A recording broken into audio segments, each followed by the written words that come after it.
If there's one problem that open-world games usually struggle to overcome, it's the tension between the stories that the writers are trying to tell and the story you create yourself within its systems and its world. What makes Grand Theft Auto V such an outstanding achievement is that it accommodates both masterfully, allowing neither to undermine the other. It gives you tremendous freedom to explore an extraordinarily well-realized world and tells a story that's gripping, thrilling, and darkly comic. In nearly every way, it is a leap forward in sophistication for the series. He sits on his ass all day, smoking dope and jerking off while he plays that f***ing game.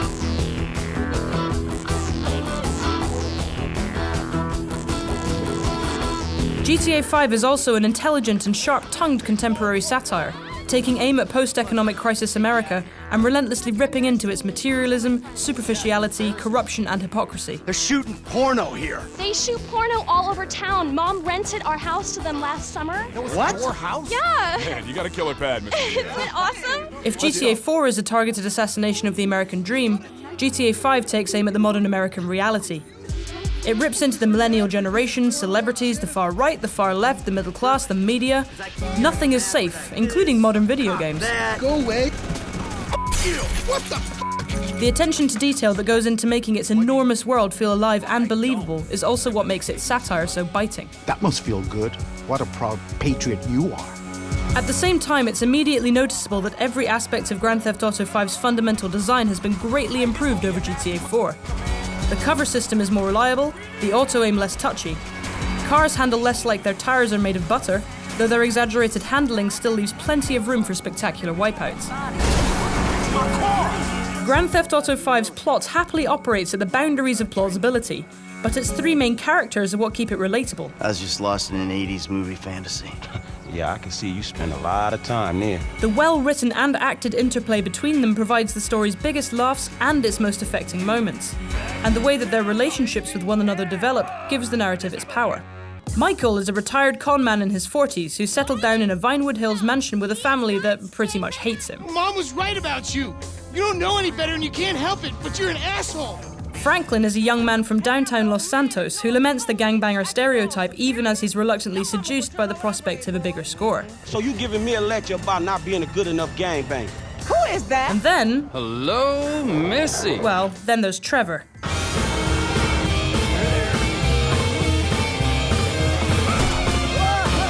I want you to leave now! Look, this is all I've got, all right? I had a tough upbringing. My daddy was not nice to me. Oh, hey there, Trevor. Trevor feels like a bit of a get-out-of-jail-free card for Rockstar, providing an outlet for all the preposterous antics and murderous behaviour. I found his violent insanity a little overblown and tiresome at first, but then his over-the-top missions become some of Grand Theft Auto V's highlights. Importantly, switching between the characters is a brilliant way of accommodating both serious storytelling and wanton mayhem. That alleviates some of the narrative inconsistency that troubled Grand Theft Auto 4. It's effective. Even off mission, I found myself acting like a midlife crisis guy with anger issues as Michael, a thrill seeker as Franklin, and a maniac as Trevor. Each also has a special ability, like Franklin's slow-motion driving, which gives them a unique touch. If Grand Theft Auto 4's Liberty City felt like a living city, San Andreas feels like a living world, and it contains a bewildering multiplicity of things to do. The missions are an able guide to both San Andreas' locations and its activities, touring you around the map and whetting your appetite for independent exploration. It pushes the Xbox 360 and PlayStation 3 further than it has any right to, and it looks incredible. The biggest jump in quality since Grand Theft Auto 4 is the character animation, but the world is also much more detailed and populous. San Andreas' extraordinary sense of place is heightened by the fact that so much of it isn't on the map. There's such a lot going on that it's easy to find things organically, without the need to spend your life following a mission marker. I once stole a passenger jet from the airport for the hell of it, then parachuted onto the top of the tallest building in Los Santos. I bought an expensive mountain bike and cycled around in the hills enjoying the view. The music selection is also typically excellent, leading to many of those serendipitous moments where you're driving along and the perfect song comes on the radio. These little moments can be captured on your phone camera, which, brilliantly, can also take selfies. The price we pay for all of this is occasional frame rate dips and texture pop-in, which I found became more prominent the longer I played, but never significantly detracted from my experience. For such a gigantic and flexible world, it's also remarkably bug-free. I encountered just 3 minor ones in the 35 hours I spent on my first playthrough. The story that Grand Theft Auto 5 tells through its missions takes full advantage of all this variety beyond the simple joys of driving and shooting. The days of drive here, find this guy, shoot this guy are behind us. You never know what you're going to end up doing.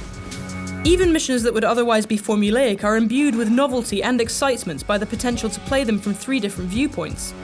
In this shootout, Trevor's firing RPGs from a rooftop as Michael and Franklin flank the enemy on the ground.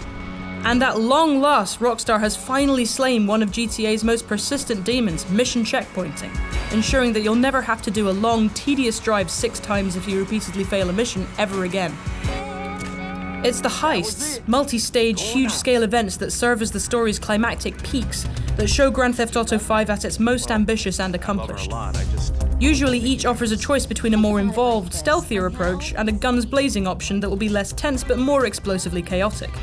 All of GTA 5's missions are replayable at any time, letting you relive favourite moments or try out another approach.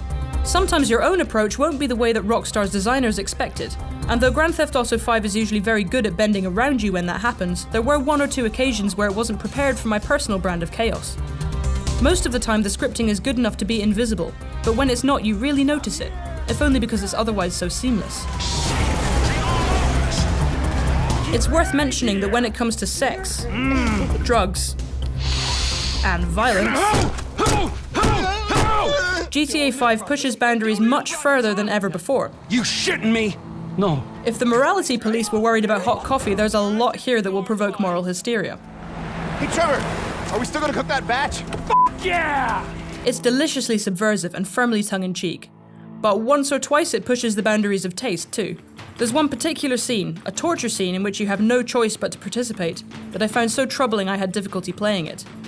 Even couched in obvious criticism of the US government's recourse to torture post 9/11, it's a shocking moment that will attract justified controversy. Some other stuff, like the ever-present prostitution and extensive strip club minigames, feel like it's just there because it can be, rather than because it has anything to say. But there's nothing in San Andreas that doesn't serve Rockstar's purpose in creating an exaggerated projection of America that's suffused with crime, violence, and sleaze. Grand Theft Auto 5 is not only a preposterously enjoyable video game, but also an intelligent, wickedly comic, and bitingly relevant commentary on contemporary America. It represents a refinement of everything that GTA 4 brought to the table 5 years ago. It's technically more accomplished in every conceivable way, but it's also tremendously ambitious in its own right. No other world in video games comes close to this in size or scope, and there is sharp intelligence behind its sense of humour and gift for mayhem. It tells a compelling, unpredictable and provocative story without ever letting it get in the way of your own self-directed adventures through San Andreas. It is one of the very best video games ever made. For more on Grand Theft Auto 5, including the upcoming Grand Theft Auto Online multiplayer mode, stick with us on IGN.